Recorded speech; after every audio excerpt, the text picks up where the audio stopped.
저희가 오늘 묵상하실 말씀은 사무엘하 15장 24절에서부터 37절까지 말씀입니다. 우리 천천히 교독하시겠습니다. 그런데 그곳에는 하나님의 언약궤를 메고 온 모든 레위 사람들과 함께 사독도 와 있었다. 그들은 거기에다가 하나님의 궤를 내려놓았다. 아비아달도 따라 올라와서 다윗의 부하가 도성에서 나와서 왕의 앞을 모두 지날 때까지 거기에 있었다. 그런 뒤에 왕이 사독에게 말하였다. 하나님의 궤를 다시 도성 안으로 옮기시오. 내가 주님께 은혜를 입으면 주님께서 나를 다시 돌려보내 주셔서 이 궤와 이 궤가 있는 곳을 다시 보게 하실 것이오. 그러나 주님께서 나를 싫다고 하시면 오직 주님께서 바라시는 대로 나에게서 이루시기를 빌 수밖에 없소. 왕이 또 제사장 사독에게 말하였다. 사독 제사장님께서는 선견자가 아니십니까? 성 안으로 평안히 돌아가시기 바랍니다. 제사장께서는 아비아달 제사장과 함께 두 분의 아들, 곧 제사장님의 아들 아히마아스와 아비아달 제사장의 아들 요나단을 데리고 가십시오. 두 분께서 나에게 소식을 보내올 때까지는 내가 광야의 나루토에서 머물고 있을 터이니 이 점을 명심하십시오. 그리하여 사독은 아비아달과 함께 하나님의 궤를 다시 예루살렘으로 옮겨다 놓고서 그곳에 머물러 있었다. 다윗은 올리브산 언덕으로 올라갔다.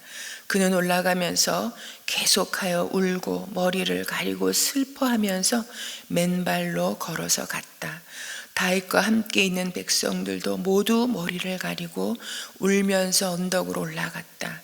그때 누가 다윗에게 압살롬과 함께 반역한 사람들 가운데는 아히멜도 끼어 있다는 말을 전하자 다윗이 기도하였다. 주님, 부디 아히도벨의 계획이 어리석은 것이 되게 하여 주십시오. 다윗이 사람들이 하나님을 경배한 산 꼭대기에 다다르니 아렉 사람 후세가 슬픔을 못 이겨서 겉옷을 찢고 머리에 흙을 뒤집어 쓴 채로 나오면서 다윗을 맞았다. 다윗이 그에게 말하였다. 그대가 나와 함께 떠나면 그대는 나에게 짐만 될 것이오. 그러니 그대는 이제 성으로 돌아가서 압살롬을 만나거든 그를 임금님으로 받들고 이제부터는 새 임금의 종이 되겠다고 말하시오. 이제까지는 임금의 아버지를 섬기는 종이었으나 이제부터는 그의 아들 새 임금의 종이 되겠다고 말하시오. 그것이 나를 돕는 길이고 아히도벨의 계획을 실패로 돌아가게 하는 길이오. 그곳에 가면 두 제사장 사독과 아비아들이 그대와 합세할 것이오.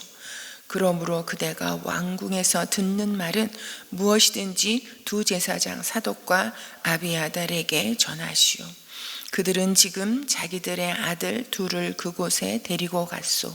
사독에게는 아히마아스가 있고 아비아달에게는 요나단이 있으니 그대들이 듣는 말은 무엇이든지 그들을 시켜서 나에게 전하시오. 그리하여 다윗의 친구인 후세는 성으로 돌아갔다. 같은 시간에 압살롬도 예루살렘에 도착하였다. 아멘. 여러분, 지금 저희가 읽은 이 본문의 배경을 아실 겁니다.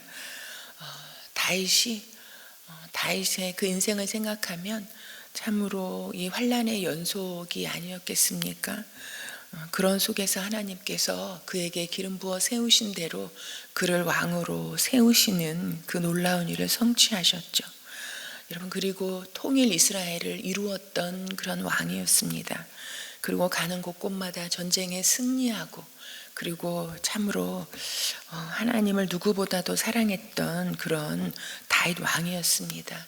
그런데 그가 참으로 우리아의 아내 밧세바를 범하고 그 우리아를 살인교사를 통해서 죽이는 사건을 통해서 참으로 엄청난 그런 하나님 앞에 범죄를 한 결과 그 죄의 대가가 오늘의 이 다윗이 압살롬에게, 아들 압살롬에게 반역을 당해서 왕궁을 내버리고 이렇게 쫓기는 이런 상황 속에 있는 다윗의 모습입니다. 여러분, 다윗이 겪는 이 일이 자신의 죄의 대가로 치르는 일이지만 여러분, 그 인생에 있어서 이보다 수치스러운 일이 없고 이보다 환난과 절망적인 상황은 없었을 거라고 생각합니다. 그런 상황 가운데 이제 쫓겨가는 다윗 앞에 그곳에 하나님의 언약궤를 메고 온 모든 레위 사람과 함께 사독도 와 있었다. 그들은 거기에다가 하나님의 궤를 내려놓았다라고 24절에 말하고 있습니다. 여러분, 이 모든 레위 사람과 사독은 알고 있었습니다. 다윗에게 있어서 무엇이 중요한지, 다윗이 무엇을 소중하게 여기고 여기까지 왔는지. 여러분, 다윗이 왕이 된 다음에 그가 정말 공을 들여서 했던 일이 무엇입니까? 하나님의 궤, 법궤를 다윗성으로 옮겨오는 일이었잖아요. 그것을 위해서 한 번의 시행착오를 거치고 나서 그 하나님의 법궤를 옮겨올 때 너무나도 기뻐서 왕이라는 그 신분도 잊은 채 하나님 앞에 어린아이와 같이 참으로 춤을 추면서 그 법궤를 맞이해 드렸던 다윗이었습니다. 그것을 알고 있었던 이 사람들이 여러분, 다윗이 왕궁을 버리고 쫓겨가는 이런 상황 속에서도 다윗이 가장 소중하게 여기는 궤를 가지고 온 이 모습입니다. 여러분, 그리고 이 하나님의 이 법궤는 어떤 의미가 있습니까? 하나님의 임재를 상징하는 것이요, 하나님의 능력을 상징합니다. 그래서 이스라엘 백성들이 여러분, 전쟁에 나갈 때 무엇을 앞세워서 나갔습니까? 하나님의 법궤를 앞세우고. 왜 그것을 앞세웁니까? 하나님의 능력, 하나님께서 이곳에 함께 하신다라는, 그래서 어떤 전쟁에서도 하나님의 능력으로 이기고자 하는 그런 염원을 담아서 법궤를 가지고 나갔었죠. 여러분, 이 법궤를 그 어떤 것보다도 누구보다도 소중하게 여겼던 다윗입니다. 여러분, 그리고 저는 이 사독 제사장이 이 법궤를 가지고 이 다윗 앞에 내려놓았다 하는 것은 여러분, 이 지금 반역을 당해서, 아들에게 반역을 당해서 왕위를 찬탈당하고 여러분 쫓기는 그런 신세 가운데 있지만 이스라엘 왕권의 정통성은 어디에 있는가? 다윗에게 있다라는 것을 이런 레위인과 제사장들이, 사독이 참으로 다윗에게 보여주고 하나님의 능력이 참으로 당신에게 있다라는 것을 말해주는 그런 의도가 있지 않았을까라고 생각되어집니다. 여러분, 그런데 이런 상황 가운데 다윗의 반응이 어떻게 나타납니까? 저는 제가 다윗 입장이었다면 그래도 다행이다. 그래도 하나님의 언약궤는 빼앗기지 않고 이것을 가지고 나와서 이 언약궤와 내가 함께하고 있다고 생각하면 여러분 되게 안심되고 여러분 뭔가 다시 시작해 볼 그런 마음이 들지 않았을까 싶은 생각이 듭니다. 그런데 25절에 보면 다윗의 반응은 그런 뒤에 왕이 사독에게 말하였다. 하나님의 궤를 다시 도성 안으로 옮기시오. 내가 주님께 은혜를 입으면 주님께서 나를 다시 돌려보내 주셔서 이 궤와 이 궤가 있는 곳을 다시 보게 하실 것이오. 그리고 26절에 그러나 주님께서 나를 싫다고 하시면 오직 주님께서 바라시는 대로 나에게서 이루시기를 빌 수밖에 없소. 여러분, 다윗의 반응은 하나님의 언약궤를 다시 도성으로 옮기시오. 그러면서 주님께서 나를 다시 돌려보내 주셔서 이 궤와 이 궤가 있는 곳을 다시 보게 하실 것이오. 다시 주님께서 이렇게 말하고 있습니다. 여러분, 다윗은 하나님의 궤를 어떤 능력의 상징, 그 어떤 인간적으로 생각할 수 있는 여러분 그런 것에 의지하지 아니하고 하나님의 궤를 내 편에 두는 것이 아니라 여러분 내가 다시 하나님 편에 설 것을 결정하고 결단하는 이런 다윗의 모습을 확인할 수 있습니다. 내가 지금 기가 막힌 수치와 그리고 이 왕권을 다시 복귀할 수 있을까? 절망적인, 그리고 이런 환난 속에 여러분 하나님의 언약궤를 내 편에 두어서 내가 그 하나님의 그 궤가 상징하는 그 임재와 능력을 내 편으로 만드는 것이 아니라 여러분 내가 하나님 편에 설 것을 결단하는, 그래서 지금의 당장 내 수치를 모면하고 내 환난을 모면하는 것에 하나님의 언약궤를 이용하는 것이 아니라, 만약에 하나님께서 나를 싫다고 하시면 나를 다시 왕궁으로 내가 다시 돌아가지 못한다 할지라도 오직 주님께서 바라시는 대로 하나님의 뜻이 나에게서 이루어지는 것을, 하나님의 뜻이 이루어지는 것을, 내 원함이 꺾인다 할지라도, 내 복귀가 이루어지지 않는다 할지라도 하나님이 바라시는 대로 하나님의 뜻이 이루어질 것을 간구하고 고백하는 다윗의 모습을 보게 되어집니다. 여러분, 그래서 이 일의 모든, 앞으로 모든 일의 그 주체가 하나님께서, 그리고 다윗은 다시 하나님 편에 서고 다시 하나님께로 돌아가고 다시 하나님의 뜻을 간구하는 자리로 돌아가는 이런 다윗의 반응을 보게 되어집니다. 여러분, 저는 이 말씀에서 우리 다윗이 다시 다윗으로 돌아왔다라고 여러분 말씀드리고 싶습니다. 다시 하나님 마음에 합한 사람이라고 주님께서 인정하셨던 다윗의 모습으로 돌아왔다라고 참으로 보고 싶습니다. 26절의 이 말씀을 통해서는 주님께서 나를 싫다고 하시면 오직 주님께서 바라시는 대로 나에게서 이루시기를 빌 수밖에 없소 하는 이 고백에 있어서는 여러분 전적인 하나님에 대한 신뢰, 그리고 무엇보다도 내가 이 환난을 묘면하는 것보다, 내가 이 수치를 참으로 극복하는 것보다 여러분 하나님의 뜻이 이루어져야 한다라는 것, 하나님의 뜻이 먼저라는 것, 언제 어떤 상황 속에서도 하나님의 뜻이 옳다라는 것을 여러분 이렇게 고백하고 있습니다.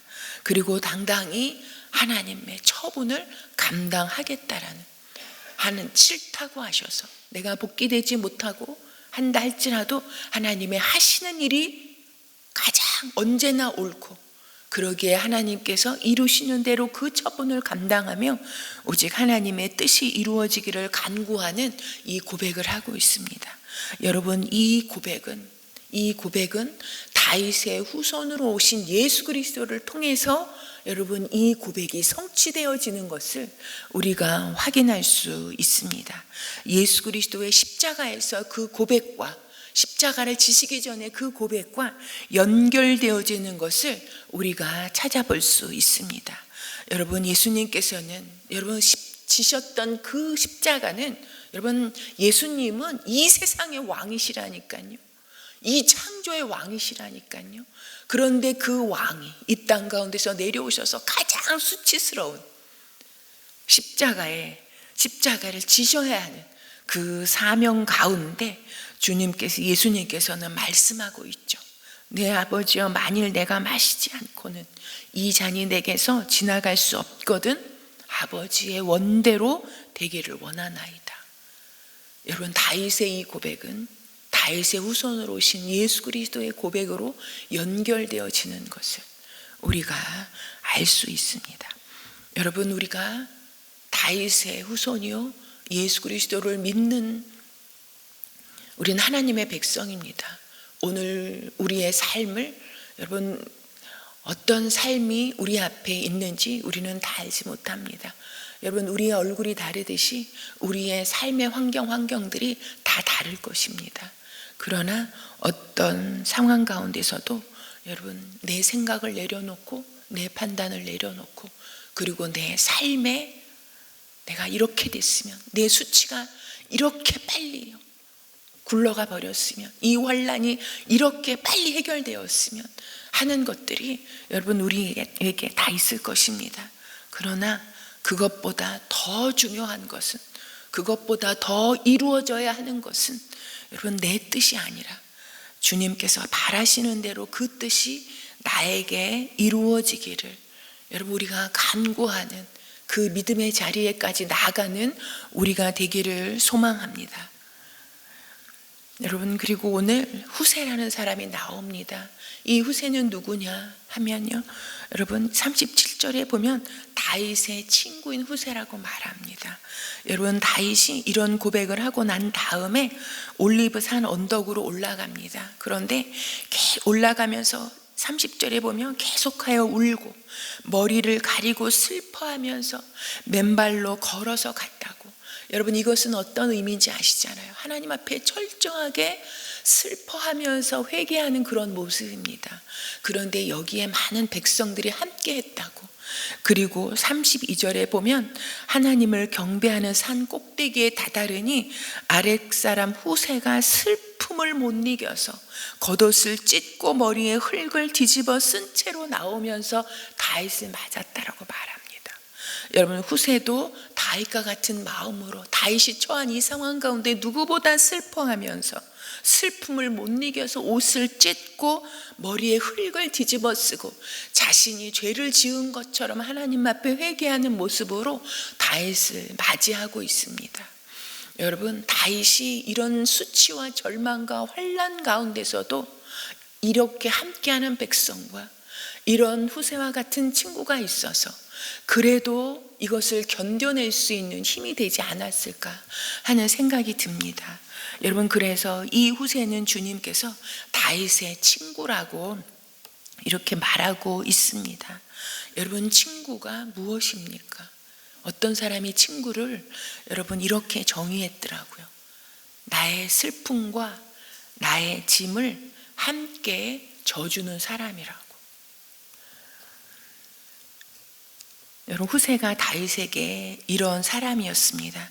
그래서 이 다윗의 친구 후세는 결국은 여러분 다윗 편에서 그 악한 아히도벨의 계획이 어리석은 자의 것이 되도록 하는데 큰 역할을 감당함으로 다윗이 다시 왕궁으로 돌아가는 그 일에 가장 큰 역할을 했던 사람이라고 참으로 우리가 알 수 있습니다. 여러분에게는 내가 가장 수치와 환난을 겪을 때 함께 슬퍼하고 내 아픔처럼 자기가 겪는 것처럼 하나님 앞에 이렇게 함께 회개해 줄 여러분 그런 친구가 있으십니까? 여러분 또한 내가 그렇게 함께 해줄 여러분 그런 사람이 있으십니까? 여러분 만약에 내가 이런 수치와 절망을 당할 때 나를 내 편에 서서 내 아픔을 이렇게 헤아려 주고 함께 그런 환난 가운데 그 시간을 함께 해줄 사람이 없는 것 같다 할지라도 여러분 너무 슬퍼하지 마세요. 여러분 우리에게는 영원한 친구, 내가 어떤 수치와 절망 속에서도 나를 버리지 아니하시고 오히려 내 수치를 가리워 주시기 위해서 오히려 당당하게 앞서 나가셔서 십자가에 나의 수치를 다 못 박아 주시고 나를 대신해서 그 모든 환난을 겪어내어 주신 영원한 친구 되시는 예수 그리스도가 계시다는 것을 우리가 분명하게 믿고 우리의 삶을 어떤 상황 가운데도 무너뜨리지 아니하고 그 주님을 붙잡고 오늘도 걸어 나가는 우리 모두가 되기를 소망합니다. 그런데 우리가 여러분 지금 누구보다도 환난과 절망을 겪고 있는 세계 곳곳에 사람들이 있습니다. 여러분 아프간은 우리 가슴에 묻은 자식과 같이 여러분 슬픔을 그릴 수밖에 없는 나라 아닙니까? 그런데 그 아프간의 큰 지진으로 여러분 수천 명이 그럼 죽고 다치는 그런 일이 계속되고 있습니다. 이 지진이 그치지 않고 있습니다. 여러분 그리고 또한 여러분 너무 소식을 들으셨겠지만 이스라엘과 하마스의 전쟁으로 인하여서 여러분 엄청난 사람들이 죽고 또 이 전쟁이 언제 끝날지 알지 못하는 이런 절망 속에 있습니다. 여러분 지구 반대편에서 일어나는 사건이지만 여러분 우리는 하나님의 관점을 가지고 이런 모든 일을 바라보고 우리 가슴에 끌어안고 함께 기도해야 될 이 일 가운데 죽음과 고통과 환난을 겪는 사람들의 친구가 되어야 할 사명이 오늘 우리에게 있다라고 믿습니다. 우리가 오늘 참으로 이 문제들을 위해서 함께 기도하시고 그리고 가지고 나오신 기도 제목을 올려드리고 돌아가시겠습니다.